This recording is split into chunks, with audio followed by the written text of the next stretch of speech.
Eye flu ज्यादा ही देखने को मिल रहा है, क्या रीजन है, क्या लक्षण है, क्यों हो रहा है?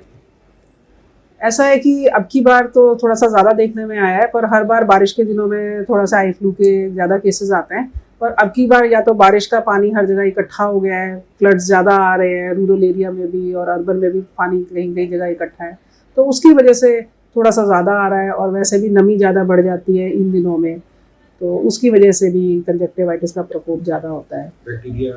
तो बैक्टीरिया की ग्रोथ जो है वो ज़्यादा हो जाती है, क्योंकि बड़ा सूटेबल सा एनवायरनमेंट मिल जाता है उसको ग्रो करने के लिए।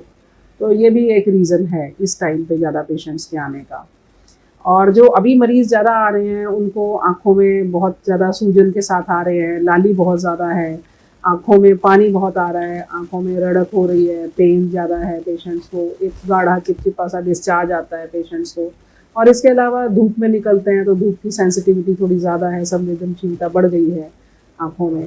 तो इसके लिए हमने उनको यही एडवाइस किया है कि आप काला चश्मा तो जरूर लगा करके रखें जब आप धूप में निकलते हैं।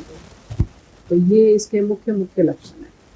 डॉक्टर, आम आदमी को यही पता होता बैक्टीरिया क्या होता है, मौसम क्या होता है, तो किन चीज़ों का ध्यान रखें ताकि वो बचा रहे, क्योंकि ज़्यादा ही प्रकोप देखने को मिल रहा है। ऐसा है कि ये वाला जो सीज़न है इसमें अभी जैसे बीमारी का प्रकोप बहुत ज़्यादा हो गया है, एक आदमी से, एक पेशेंट से दूसरे पेशेंट में ये बीमारी फैलने का खतरा बहुत ज़्यादा है। और देखने में भी यही आ रहा है कि एक पेशेंट बहुत सारे पेशेंट्स को, लोगों को इन्फेक्ट कर रहा है।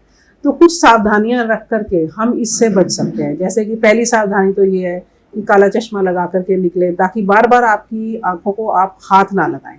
जब भी कभी आंख में हाथ लगाना है तो हमेशा बार बार हाथ धोएं, आंखों को ठंडे पानी से बार बार धोएं। और कहीं आपके घर में कोई पेशेंट है जिसको ये प्रॉब्लम है तो आप उससे थोड़ी दूरी बना करके रखें। उसकी इस्तेमाल की चीज़ें, तकिया का कवर है, फिर बेड शीट्स हैं, कुछ कपड़े हैं, वो बार बार उनको आप हाथ ना लगाएं। टॉवल्स हैं, इनको दिन में एक बार अच्छे से गर्म पानी से धोएं। और इसके अलावा रुमाल है, पेशेंट जो है वो अगर बीमारी हो जाती है तो काला चश्मा लगाएं। और थोड़ा सा अपने आप को एक जगह पे सीमित रखें, ज़्यादा बाहर ना घूमें, कोशिश करें कि घर के अंदर रहें। और जो भी कोई उनको दवाई डालता है या वो खुद भी दवाई डाल रहे हैं तो अपने हाथ बार बार धोएं। जो भी कोई दवाई डाल रहा है प्रिकॉशन रखें, दवाई डालने के बाद अच्छे से 5 मिनट तक हाथ को अच्छे से धोएं। नॉर्मल पानी के साथ साबुन के साथ धो सकते हैं हाथ। अच्छा, क्राउड में भी होता है या हाथ मिलाने से भी होता है? हाँ, ये तो किसी भी तरह के कांटेक्ट से हो जाता है। हाथ मिलाने से तो डायरेक्ट कांटेक्ट है, पर कई बार क्या होता है कि मरीज कहीं गया, उसने दरवाजे को हाथ लगा दिया, वो कहीं बस में ट्रैवल कर रहा है, बस के हैंडल को हाथ लगा दिया और वहाँ पे जो भी आदमी उसको टच करेगा उसके अंदर कुछ ना कुछ मात्रा में वो कीटाणु चले जाएंगे। और वो अगर हाथ अपने बगैर धोए आंखों को लगा लेता है तो वो इस बीमारी से ग्रसित हो सकता है। अच्छा डॉक्टर साहब, घर में कई पेशेंट बीमार हो जाते हैं, आई फ्लू हो जाता है और एक दवाई ले जाते हैं, क्या वो सबको प्रयोग करनी चाहिए या अलग अलग करनी चाहिए? नहीं, ये बिल्कुल गलत बात है। हर एक को अपनी दवाई अलग अलग इस्तेमाल करनी है, क्योंकि वही दवाई अगर दूसरे आदमी को भी डाली जाएगी तो उसमें पहले से ही उसके हाथ लगे हुए हैं जिसमें कि ये कीटाणु है, तो वो जो दूसरा आदमी है वो उसको पूरे चांसेस हैं कि उसकी बीमारी उसको बढ़ भी सकती है। अल्टीमेटली डॉक्टर को दिखाएं, क्या करें? हाँ, अगर ये बीमारी हो जाती है तो हमारी तो यही आपको एडवाइस है कि आप डॉक्टर को दिखाएं, घर पे ना बैठे रहें। ये ना सोचें कि ये बीमारी जो है अपने आप ठीक हो जाएगी।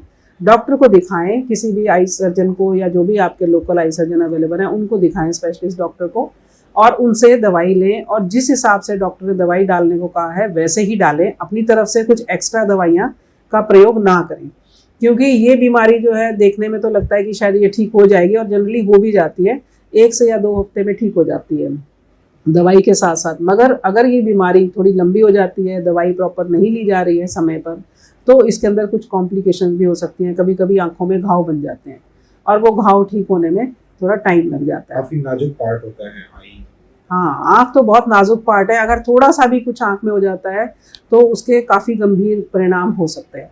तो इसलिए आप इस बीमारी को लाइटली ना लें, तुरंत डॉक्टर को दिखाएं, उसकी सलाह से दवाइयाँ डालें और अपने आप को थोड़ा सा सीमित एक जगह पर रखें और बाकी लोगों को भी आप ये वाली एडवाइस बताएं जो हमने आपको बताई है।